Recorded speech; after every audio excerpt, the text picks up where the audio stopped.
He is the president of the Family Council here in Arkansas.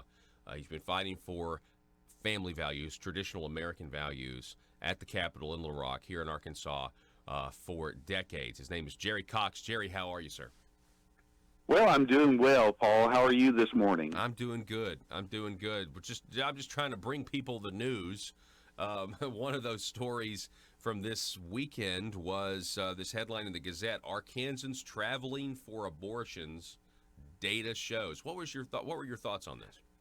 Well, first of all, people have always crossed state lines to have abortions.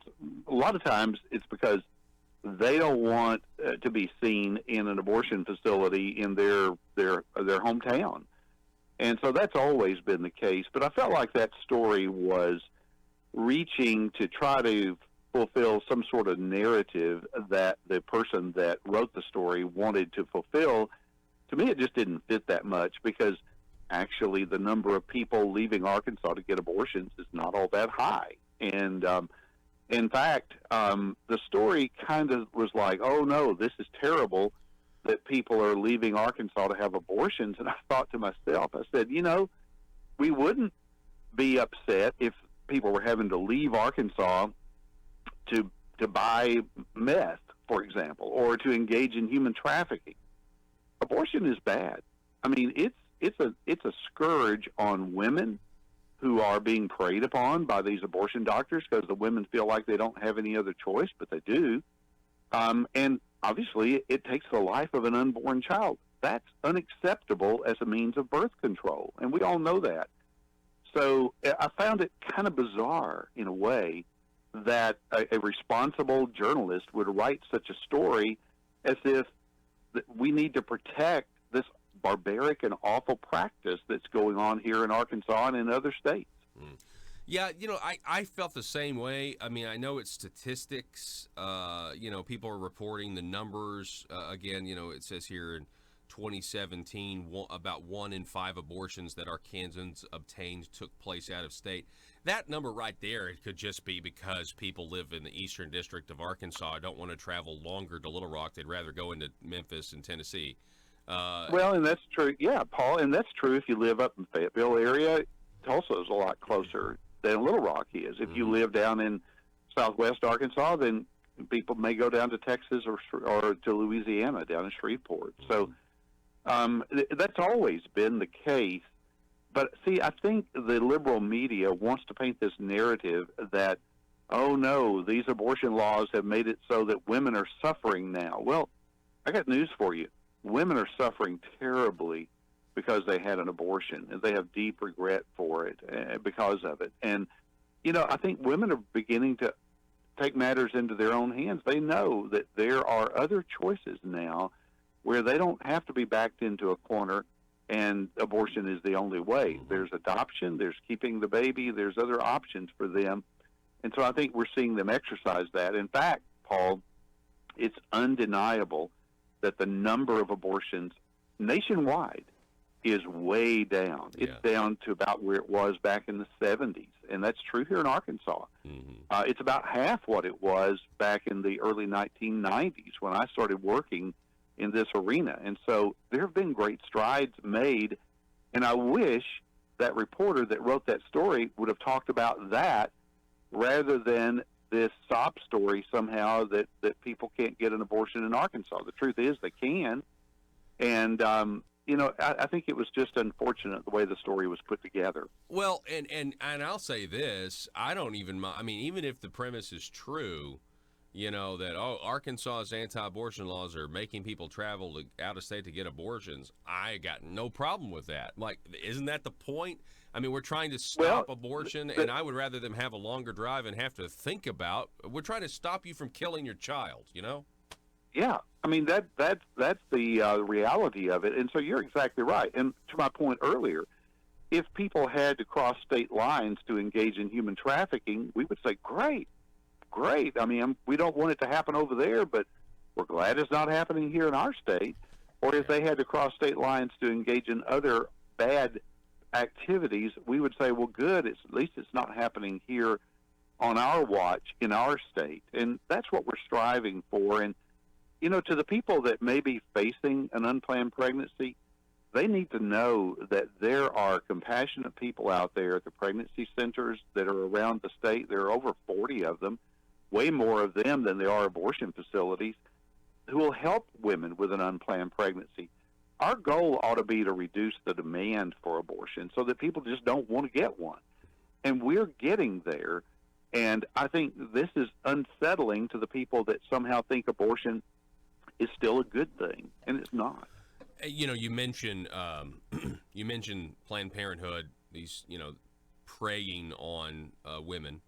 It is almost, they make money off of the abortion, and we also know that they are now engaged in selling the body parts of children, and so the incentive is really disgusting to me. A matter of fact, big story that very few people want to talk about is the StemExpress CEO admitting in court to selling beating baby hearts, intact baby heads. This is an effort by California to go after, I think, the two people who are heroes in exposing this practice, but they're going after them, saying that you shouldn't have recorded them. You recorded a private conversation, you broke our laws. And yet, in doing so, more information is coming out about the barbaric practices of the abortion industry. Well, and see, that story should have been top of the page in the newspaper. It should have been top of the news on the evening news. But you're right, Paul. It's buried back there. You have to search around on the internet to find it. But it's undeniable that StemExpress, Planned Parenthood, these outfits were and may still be trafficking in aborted baby parts. I mean, we're talking heads, hearts. It's awful what they were doing, and I applaud the people that put their reputation and their lives out there on the line to expose this stuff. And instead of cracking down on Planned Parenthood, people like California Attorney General Kamala Harris went after the good guys and trying to grind them into the dirt for exposing this awful thing. And again, that's the double standard that exists when it comes to abortion. If they were exposing any other evil in our society, they would be heralded as heroes, and they'd be on Good Morning America, and they would be celebrated. But not so with this. And that just shows you how upside down things are when it comes to this issue. I got to ask you one more thing. I don't know if you heard what Bernie Sanders said last week in the climate debate when he said that one of the ways to control climate change or control the weather is by controlling the population increase, and he mentioned abortion specifically as one of the ways you could control the population. To control the weather, mind you. Now, Jerry, listen, I mean, I know you've been around a long time, but it's getting to the point, I mean, I just don't, every time you think they can't go further, they go further, and it's evil. I mean, that is an evil idea. Well, Paul, you're right. I've been around for a while. In 1970, when I finished high school, they told us that the population explosion was going to create famines throughout the earth. Guess what? In most places on earth, we have an obesity problem now, and the world population has doubled since I finished high school. You know what? Humans find a way. We find a way to feed ourselves. We find a way to make a go of it. And these people have been crying gloom and doom ever since I was a kid. And I think they're kind of disappointed that it hasn't happened. And so Bernie Sanders, is just misguided on that, as they have been for generations. We're talking with Jerry Cox. He's the president of the Family Council here in Arkansas. You can check out familycouncil.org. Jerry, right now the headline I got on the screen right now is social ills and socialism. We kind of talked about that a little bit earlier today, but there's social ills. One of those in Arkansas, I kind of feel like is this gambling issue that continues to. I guess it's something that we seem to be relying on more and more as a funding stream, whether it's the lottery or whether it's the new casinos coming. And now there's a new petition effort to expand that further. Tell us about that. Well, there's an effort to put arcade gambling machines in about 15,000 of them, up to 15,000, in convenience stores and restaurants all over the state. And so they could have up to 10 in each establishment. So imagine going into your corner convenience store and you got 10 gambling machines lined along the wall over there and a bunch of people over there gambling. It just creates all kinds of bad consequences, not to mention the people losing their money, but just the kind of people that are going to hang around there, especially late at night. And you combine that with alcohol sales and just other things going on, marijuana store down the street or whatever it is, and you just end up with just a seedy environment that affects the whole neighborhood.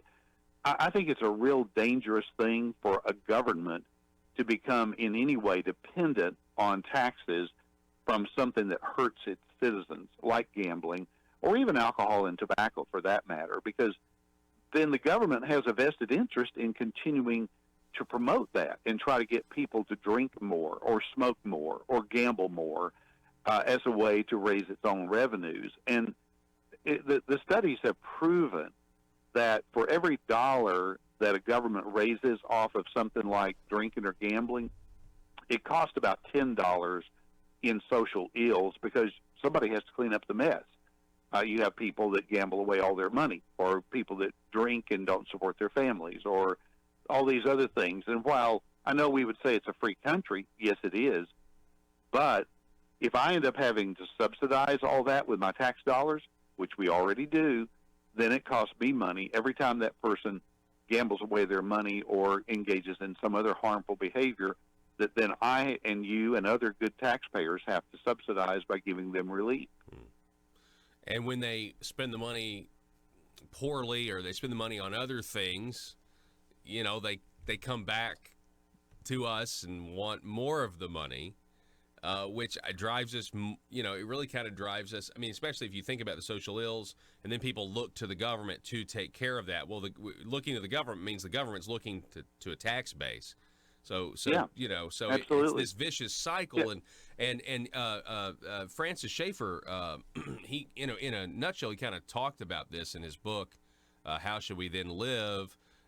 As you have an increasing immoral population, and define that however you will, the government will always come in and try to fix the problem. But immoral people always will get around the new ideas or the new laws or the new initiatives or the new programs. And so then the government comes with more programs or more restrictions, and then people get around those. And that's how you get just big government. It's how you get socialism, Absolutely. Quite frankly. Go ahead. Absolutely. If people will not restrain themselves, then the alternative is for big government to come in and impose its will upon the people. And that costs a lot of money in tax dollars, and it creates a huge loss of freedom on the part of the people. And that's exactly what we're looking at. I've said it many times. The ACLU and the secular people out here have been working for my entire lifetime to purge God and religion out of public life. And they've pretty well been successful at that, Paul. And look at what we have now. People wonder, well, why are people killing each other at Walmart? Why do we have all these broken families? Why do we have all these people that don't go to work and on welfare? A lot of it is because we've purged the Judeo-Christian ethic out of our culture, and all that's left is this vacuum where people just do what they want to. And sometimes that's really dangerous and really ugly. Jerry Cox, my friend, it's always great to have you on. I look forward to doing it in the future.